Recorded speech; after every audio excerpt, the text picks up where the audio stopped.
Hello, welcome to square talks. నేను Harshita. రాతిపూలు 1 book నుంచి కొత్త టాపిక్ మీద ఇన్సైట్స్ తీసుకుంటున్నాం. ఆ ఇన్సైట్స్ గురించి మనతో డిస్కస్ చేయడానికి మనతో పాటు ఉన్నారు సీనియర్ సైకాలజిస్ట్ శ్రీనివాస్ గారు. Hello sir. హాయ్.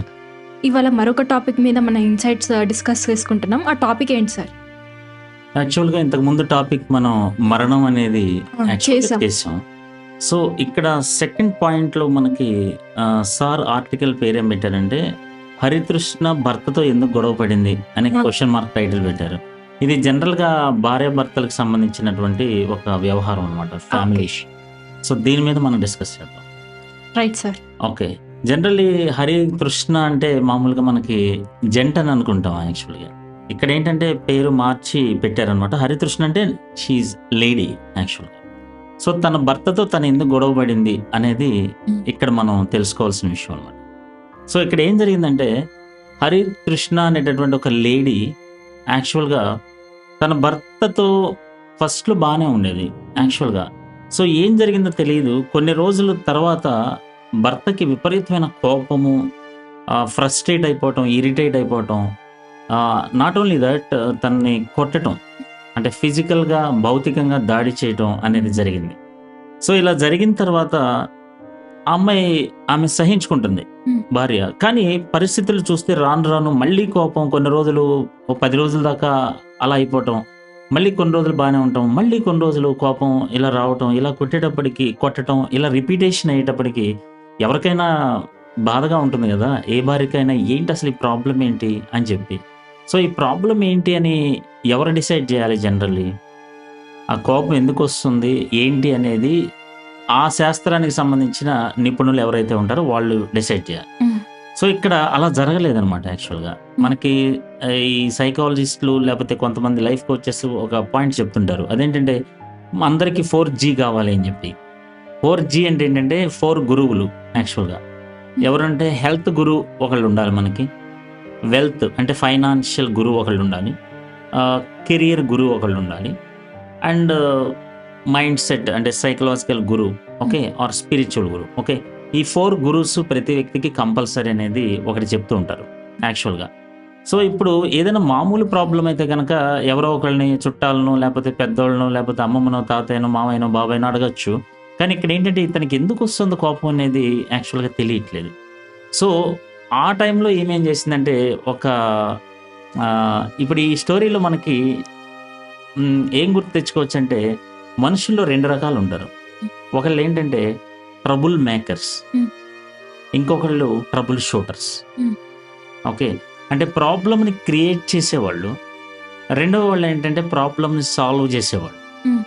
ఇక్కడ ఈమె ఎంటర్ చేసినటువంటి ఇంకో క్యారెక్టర్ ఏంటంటే హరితృష్ణ అనేది ఈమె పేరు అనుకుందాం ఉదాహరణకి. ఓకే, ఈ లేడీ వాళ్ళ భర్త పేరు ఏదో సంథింగ్ అనుకుందాం. వాళ్ళ భర్తకి అడిగి తెలుసుకొని కూర్చొని మాట్లాడుకుంటే ఏమైనా కొద్ది గొప్ప పరిష్కారం లభించేదేమో, అది కూడా తెలియదు మనకి. కానీ వీళ్ళ మేనమామని ఎంటర్ చేసింది ఇక్కడ. సెకండ్ పారాగ్రాఫ్లో ఏం రాశారంటే ఏం చేయాలో అర్థం కాని హరితృష్ణ అదే సిటీలో ఉంటున్న మేనమామకు ఫోన్ చేసి బాధ చెప్పుకుంది. సో అప్పుడు ఏం చేశాడంటే మేనమామ ఏం చేశాడంటే కంగారు పడుకు నేనున్నాను అని చెప్పి ఆయన దైన శైలిలో ఇన్వెస్టిగేషన్ స్టార్ట్ చేశాడు. ఇన్వెస్టిగేషన్ అని వాడారు. అంటే ఇక్కడ ఏంటంటే కొంచెం నేను ఏదో తెలుసుకుంటాను, నాకేదో ఎక్స్పీరియన్స్ ఉంది అని చెప్పి ఆయన దిగాడు రంగంలోకి. దిగి డైరెక్ట్గా ఈయన ఆఫీస్కి వెళ్ళిపోయి ఆయన కలవటానికి వెళ్తే డైరెక్ట్గా కలవనివ్వరు కదా ఎవరైనా. సో ఒక అమ్మాయి అసిస్టెంట్ ఎవరో సంథింగ్ గాయత్రి అనుకుందాం. ఆ అమ్మాయి ఏంటంటే ఈ సురేష్, ఈ భర్త పేరు సురేష్ అనుకుందాం. సురేష్ అనే అతనికి వెళ్ళనివ్వబోయేటప్పటికి ఈ ప్రవర్తనతో విసిగిపోయి లాస్ట్కి ఇతనేం డిసైడ్ చేసుకున్నాడంటే ఓకే, ఈ గాయత్రి అనే ఆమెకి ఈ సురేష్ అనే ఈ భర్తకి ఏదో సంథింగ్ కాంటాక్ట్ ఉంది అనే అనుమానం ఆయన పెంచేసుకొని ఇది కాస్త వెళ్ళి ఎవరికి చెప్పేశాడంటే భార్యకి చెప్పేశాడు. భార్యకి చెప్పేటప్పుడు ఆల్రెడీ వీళ్ళకి ఏదో కారణంతో కోపడుతున్నాడు అని తెలియకుండా ఉంటున్నారు కదా. ఓహో, ఇదనమాట విషయం. అంటే పలానా వేరే వ్యక్తిని ఇష్టపడుతున్నాడు. వీళ్ళకి జనరల్లీగానే కొద్ది గొప్ప అనుమానం ఉంటుంది. ఇంకీయన కాస్త ఏం చేశాడంటే అనుమానం చేసి పెట్టేశాడు. సో ఇక్కడ మనం ఒకటి పాయింట్ గుర్తుంచుకోవాల్సింది ఏంటంటే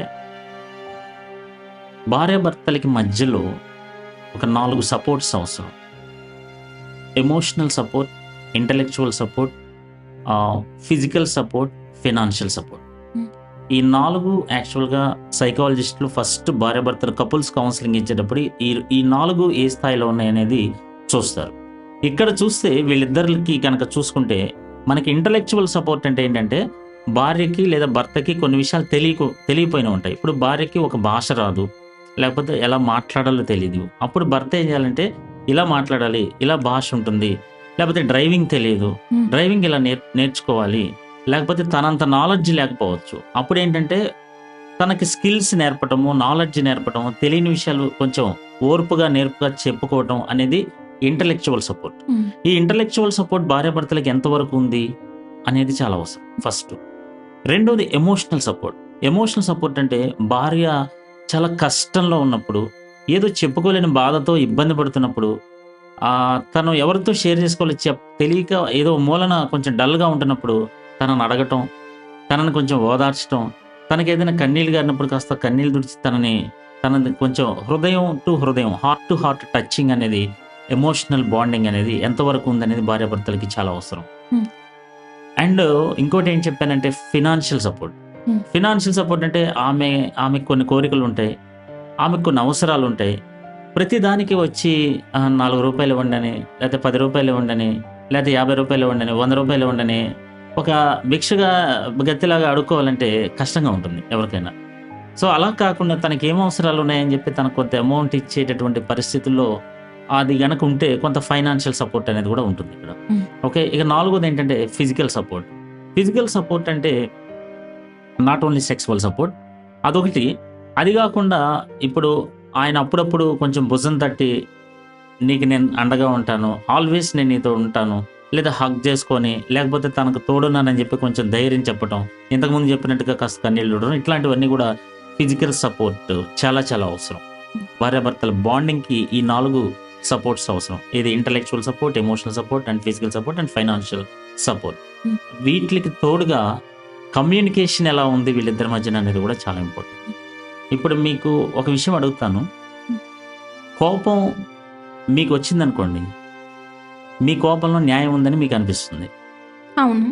అదే ఎదుటి వ్యక్తికి, అది మీ మదర్ కావచ్చు, లేకపోతే బ్రదర్ కావచ్చు, లేకపోతే టీచర్ కావచ్చు, ఎవరైనా కావచ్చు, వాళ్ళు మీ మీద కోపంతో విసుక్కున్నారనుకోండి, మీకు అది న్యాయంగా అనిపిస్తుందా? కొన్నిసార్లు అనిపిస్తుంది, కొన్నిసార్లు జనరల్గా ఎక్కువ సార్లు అయితే అది న్యాయంగా అనిపించదు మీకు. మనం కోపడినప్పుడేమో మనకి 100% న్యాయం అనిపిస్తుంది, ఎదుటి వ్యక్తి కోపడినప్పుడేమో అది అన్యాయంగానే మనకు అనిపిస్తుంది. అలా ఎందుకు అనిపిస్తుంది తెలియదు సార్. యాక్చువల్గా ద పాయింట్ ఏంటంటే, మనం కోప్పడే దీనికి ఒక సైకలాజికల్ రీజన్ ఉంది, అందుకే అడిగా. మనం కోప్పడే ప్రతిసారి కూడా మనం ఏమనుకుంటామంటే, నా ఉద్దేశాలు అర్థం చేసుకో, నేను మాట్లాడింది కాదు, నా లోపల ఉన్న ప్రేమ అర్థం చేసుకో, నా లోపల ఉన్న నీ మీద ఉన్న నీకు మేలు చేయాలని, నీకు హెల్ప్ చేయాలని ఉండే ఉద్దేశాలు అర్థం చేసుకో. నేను మాట్లాడిందే చూస్తున్నావు కానీ నా కోపం లోపల ఉన్న ప్రేమని, నా ఉద్దేశాల్ని నువ్వు చూడట్లేదు అని అంటాం. అది ఎదుటి వ్యక్తి మాట్లాడితే చూడు ఎంత దారుణంగా మాట్లాడాడు, ఎంత దుర్మార్గంగా మాట్లాడాడు, మేబీ ఆయన ఉద్దేశం మంచిదే ఉండొచ్చు, కానీ అట్లా మాట్లాడతాడు అని అంటాం.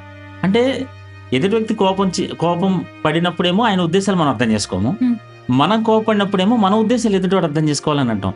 అసలు నాకు తెలియగలుగుతాను, ఉద్దేశాలు ఎలా చూపించాలి మనం? ఉద్దేశాలు అసలు ఎలా అర్థం అవుతాయి మనిషికి? నా ఉద్దేశం అర్థం చేసుకో, నా లోపల ఉన్నది అర్థం చేసుకుంటే how can I show and how can he see? నేనెలా దాన్ని చూపించగలను? అంతే కదా, ఉద్దేశాలు ఎలా అర్థం చేసుకోవాలి హర్షిత? చెప్పడం తప్ప వేరే మార్గం లేదండి. చెప్పిన నా ఉద్దేశం అది కాదు, ఇది ఉద్దేశం అని మనం చెప్తే ఎదుటి అట్లా అర్థం చేసుకుంటాడు? It is impossible to know the intentions of the person, right? కొంత మేరకు వాళ్ళ యాక్షన్స్ని బట్టి, వాళ్ళ బిహేవియర్ని బట్టి అంచనాలు వేయచ్చు, కానీ పూర్తిగా అయితే వాళ్ళ ఇంటెన్షన్స్ని అంచనా వేయలేం ఎవరైనా కూడా.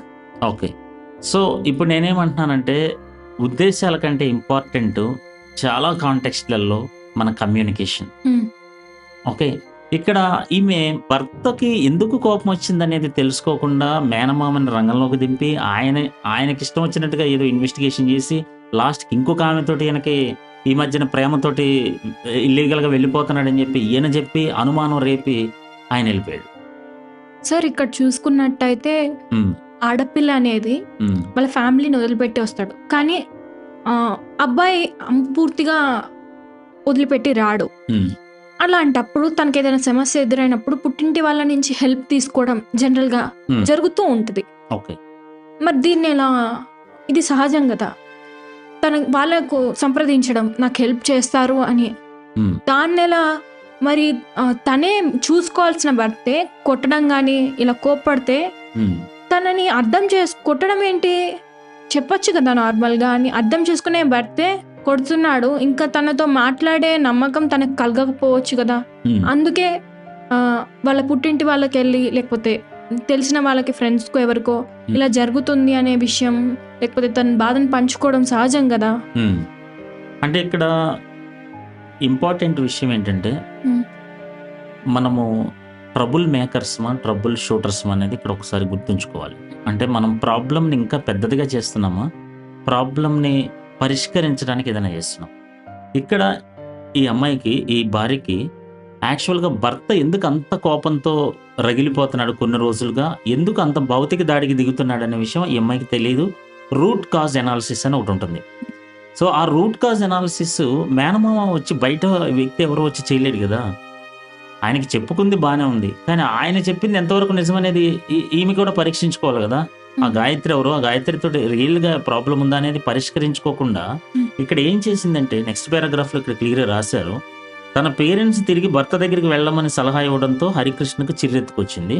అంటే ఈ అమ్మాయి పేరెంట్స్ దగ్గరికి వెళ్తే పేరెంట్స్ కూడా భర్త దగ్గరికే వెళ్ళమని చెప్పారు, వాళ్ళు కూడా సరిగా అర్థం చేసుకోలేదని చెప్పి ఈమె ఏం చేసిందంటే ఫ్రెండ్ ఇంటికి వెళ్ళిపోయింది. తర్వాత మర్నాడు మళ్ళీ పేరెంట్స్ వచ్చి మళ్ళీ ఏమైనా చేసుకుంటుంది ఏమనుకున్నారో బుద్ధి ఇంటికి తీసుకొచ్చుకున్నారు. ఇప్పుడు ఈమె ఎలా అయినా భర్తకు బుద్ధి చెప్పాలని చెప్పి అక్కడ అంటే గొడవ పెట్టుకొని, కోపంతో గొడవ పెద్దదై మాట ఎక్కడ గొడవ పెట్టుకుంది ఇంతకుముందు చెప్పడం మర్చిపోయాను. మేనమామ ఎప్పుడైతే వెళ్ళి ఇలాంటి సంబంధం ఉందని చెప్పేటప్పటికి ఈమె కూడా ఆయన కోపంతో కొట్టడానికి వచ్చినప్పుడు ఈమె కూడా కోపంతో రియాక్ట్ అయింది. ఆలోచించకుండా రియాక్ట్ అయ్యి పిల్లని తీసుకొని బయటకు వచ్చేసింది. బయటకు వచ్చేసి తల్లిదండ్రుల దగ్గరికి వెళ్ళింది. తల్లిదండ్రుల దగ్గరికి వెళ్ళేటప్పటికి వాళ్ళు ఫస్ట్ యాక్సెప్ట్ చేయలేదు, తర్వాత మళ్ళీ యాక్సెప్ట్ చేశారు, తీసుకొచ్చారు. ఇప్పుడు ఏంటి, భర్తకు బుద్ధి చెప్పాలి అనే పగతోటి మళ్ళీ రగిలిపోయి ఏం చేసింది, అడ్వకేట్ దగ్గరికి వెళ్ళిపోయింది. హడావుడిగా కేసు పెట్టేసింది. కేసులు, కోర్టులు, వాయిదాలు, డివోర్సు హడావుడిగా అన్నీ అయిపోతున్నాయి. మరి సడన్లీ మరి ఎన్లైట్మెంట్ వచ్చిందా లేకపోతే బుద్ధి వచ్చిందా ఏమొచ్చిందో తెలియదు, కానీ చివరి ప్రయత్నంగా నా వద్దకు కౌన్సిలింగ్కి రాగా అసలు ఏం జరిగింది అనేది నేను లోతుగా విచారించి విశ్లేషిస్తే విషయం నాకు అర్థమైంది. అంటే sir okay finally Harirao sir దగ్గరికి వచ్చిన తర్వాత లోతుగా వెళ్తే కేసు ఏంటి అనేది అర్థమైంది. ఇక్కడ రూట్ కాజ్ ఎనాలిసిస్ మనకు అర్థమవుతుంది. కానీ రూట్ కాజ్ అనేది మేనమామ పట్టించుకోలేదు, తల్లిదండ్రులు పట్టించుకోలేదు, భార్య పట్టించుకోలేదు, భర్త పట్టించుకోలేదు, ఎవరు పట్టించుకోలేదు. అందుకే నేనేమంటానంటే ప్రొఫెషనల్ హెల్ప్ అనేది మస్ట్. ఇక్కడ మరి అడ్వకేట్స్, లాయర్స్ ఇవి కూడా ప్రొఫెషనల్ హెల్పే కదా సార్. తను హస్బెండ్ తనని కొడుతున్నాడు, అది ఒక రకంగా తప్పే. ఎంత కోపం ఉన్నా కూడా ఒకరి పైన దాడి చేయడం అనేది తప్పు. అలాంటప్పుడు ఆ అమ్మాయి కోర్టుని సంప్రదించడంలో తప్పే ఉంది. తప్పేం లేదు. కానీ ఇక్కడ నేనేమంటున్నానంటే ఏ పని చేసినా కూడా అల్టిమేట్లీ మనకి ప్రశాంతత అవసరం. గిల్ట్ లేకుండా ఒక పని చేయాలి మనం.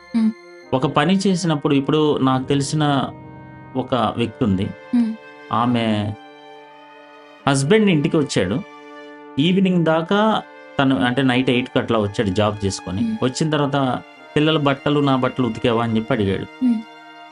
బట్టలు ఉతకలేదేంటి అన్నీ ఇలాగే ఉన్నాయి అనేసి అడిగాడు. అంతే, నా మీద అజమాయిషీ చేస్తావా అని చెప్పేసి వెళ్ళిపోయింది, పుట్టింటికి వెళ్ళిపోయింది. అంటే అంత ఉద్రేకమైన కోపంలో నిర్ణయాలు తీసుకుంటే జరిగే పరిణామాలకి మనమే కదా బాధ్యత వహించాల్సింది. కానీ ఇక్కడ ఆమెని చాలా కొట్టడం కూడా జరిగింది కదా. కొట్టడం కూడా జరిగింది. నేనేమంటున్నానంటే ఇప్పుడు పేరెంట్స్ దగ్గరికి వెళ్ళి ఉండటం వరకు ఓకే, కానీ ఇప్పుడు తను ఏం చేసిందంటే అక్కడ లాయర్ దగ్గరికి వెళ్ళిపోవటం, అక్కడ విపరీతంగా కేసులు, హడావుడిగా డివోర్సు నిర్ణయాలు ఇవన్నీ తీసేసుకోవటం చకచక జరిగిపోతున్నాయి. అంటే ఇంకా ఆ థాట్ లేదు అక్కడ. సో మీరు ఆలోచిస్తే కనుక ఇప్పుడు గూగుల్లో స్టడీ చేసినా కూడా 60% కేసెస్ కోపం మీద డివోర్స్ జరుగుతున్నాయి. అది మాత్రం నిజం సార్. యాంగర్ ఎక్సెసివ్ యాంగర్లో డెసిషన్ తీసుకోవటం, ఆ డెసిషన్ తీసుకున్న తర్వాత 60% డివోర్స్ కావటం. అసలు డివోర్స్కి అప్లై చేసి నేను చేయొద్దనని నేను చెప్పట్లేదు, కాంట్ బట్ సిచ్యుయేషన్స్లో ఇట్స్ ఓకే. బట్ పాయింట్ ఏంటంటే ఇక్కడ ఈ కేసెస్లో అసలు కొంచెం లోతుగా వెళ్ళడం అవసరం కదా. ఇక్కడికి వచ్చేటప్పటికి సైకాలజిస్ట్గా లోతుగా విశ్లేషించి ఇక్కడ తెలిసిన విషయం ఏంటంటే, సురేష్ అనేటటువంటి భర్త ఎవరైతే ఉన్నాడో అతను కొత్తగా రియల్ ఎస్టేట్ బిజినెస్ స్టార్ట్ చేశాడు. అతను కొత్తగా ఎంటర్ అయ్యాడు, అతనికి సరిగ్గా తెలియదు. సో మొదలుపెట్టిన కొద్ది నెలలకి అక్కడ ఏమైందంటే డిమానిటైజేషన్ అనేది వచ్చేసింది. ఈ డిమానిటైజేషన్ వల్ల ఏమైందంటే పరిస్థితి, ఇక్కడ ముడి సరుకులు ఏవైతే ఉంటాయో, ఇసుక కానీ, సిమెంట్ కానీ, స్టీల్ కానీ, ఇవన్నీ రేట్లు పెరిగిపోయి లాస్ట్కి ఎలా అయిపోయిందంటే పరిస్థితి, ఇతనికి ఏమీ డబ్బులు రాకుండా తన బిజినెస్ తన కళ్ళ ముందే పడిపోయేటటువంటి పరిస్థితి వచ్చేసింది. ఫస్ట్ వీక్ ఈ శాలరీస్ ఇవ్వటాలు, శాలరీస్ తీసుకోవడం, ఇవన్నీ ప్రాబ్లమ్స్ ఉంటాయి, ఫైనాన్షియల్ డీలింగ్స్.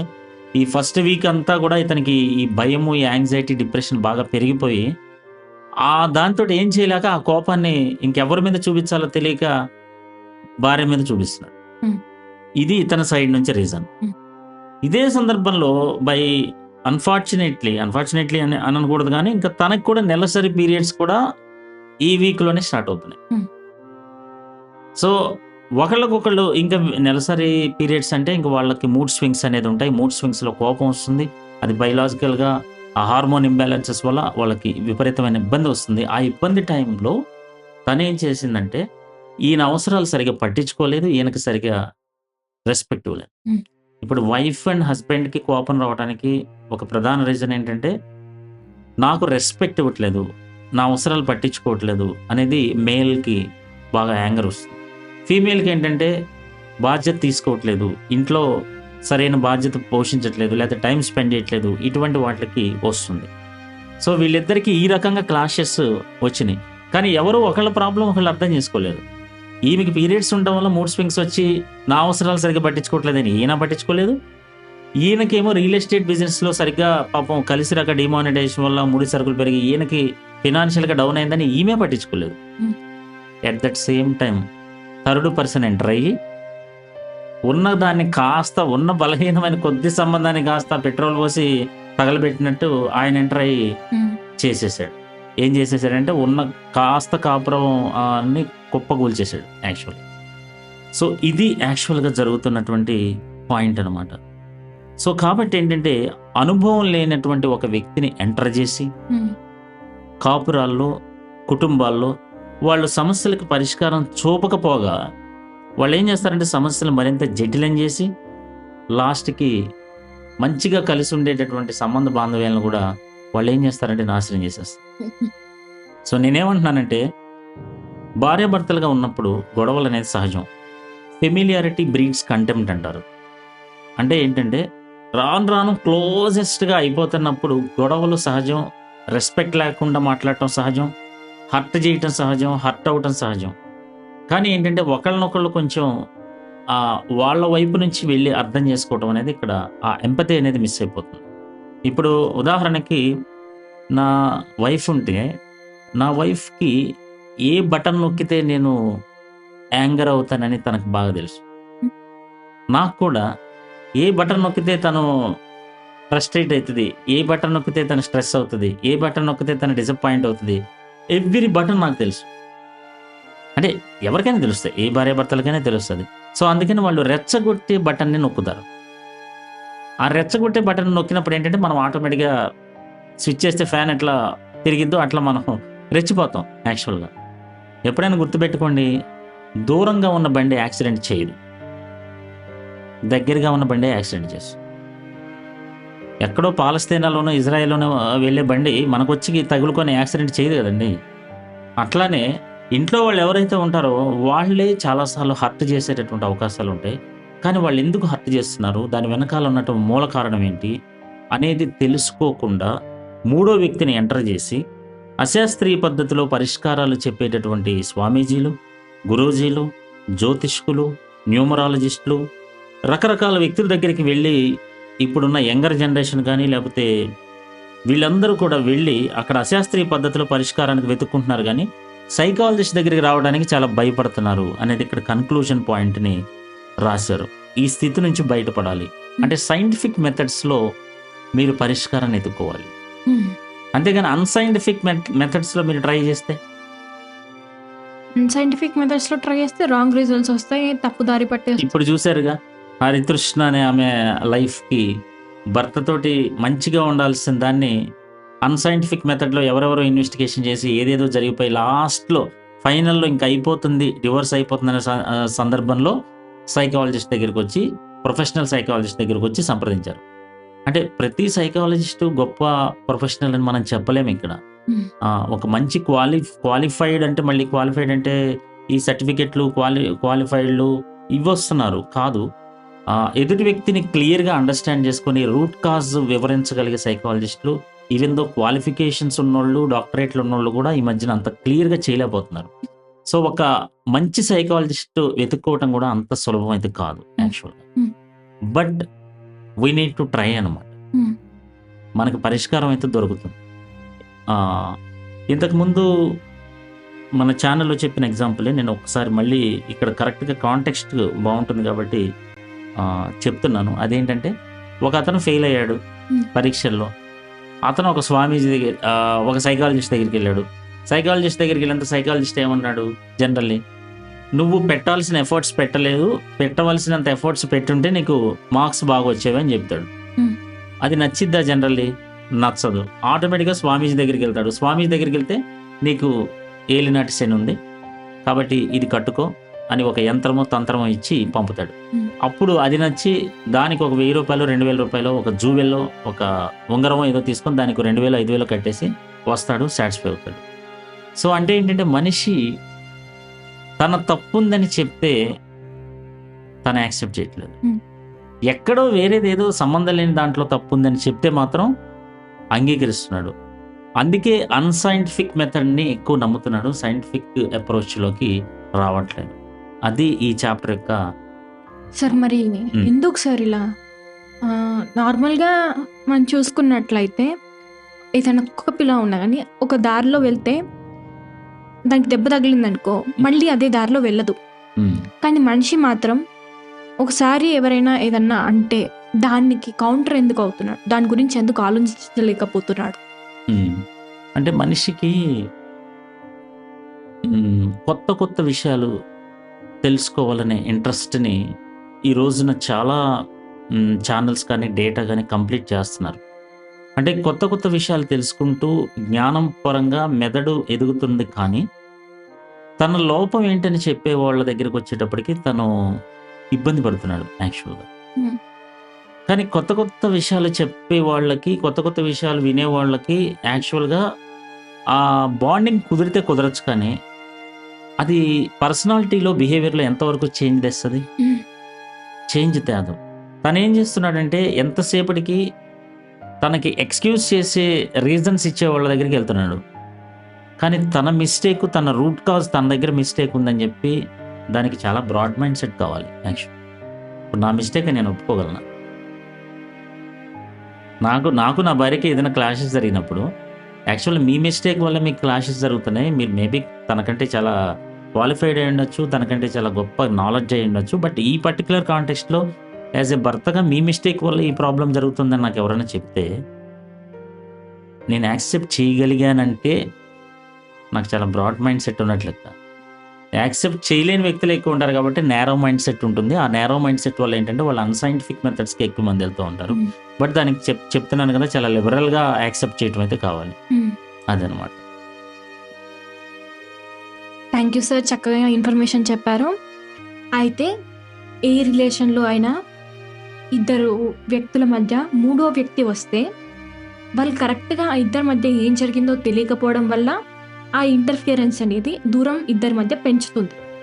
గొడవలు తగ్గడం కాకుండా పెరిగే అవకాశాలు ఉన్నాయి. సో వాళ్ళిద్దరూ కూర్చొని ఫస్ట్ మాట్లాడడానికి ట్రై చేసుకోవాలి. అది కూడా ఒకరినొకరిని జడ్జ్ చేసుకోకుండా. అది చేయలేని పరిస్థితుల్లో వాళ్ళు ఒకవేళ వాళ్ళ ఎమోషన్స్ హై కనుక ఉంటే ప్రొఫెషనల్ హెల్ప్ తీసుకోవాలి. అంతేగాని ఇలా ఆస్ట్రాలజీస్ దగ్గరికి లేకపోతే న్యూమరాలజీస్ దగ్గరికి ఏదో ఎక్స్టర్నల్ ఫ్యాక్టర్ వాళ్ళని ఇన్ఫ్లుయెన్స్ చేసి గొడవలనై అవుతున్నాయని చాలామంది నమ్ముతూ ఉంటారు. కానీ అది అన్సైంటిఫిక్. అలా చేయడం వల్ల మనం ఒక ఊబిలోకి ఇరుక్కుంటాం. నిజానికి ఈ ఊబి నుంచి బయటికి రావడానికి చాలా టైం పట్టచ్చు, మళ్ళీ ఇది మరో సమస్యగా మారచ్చు.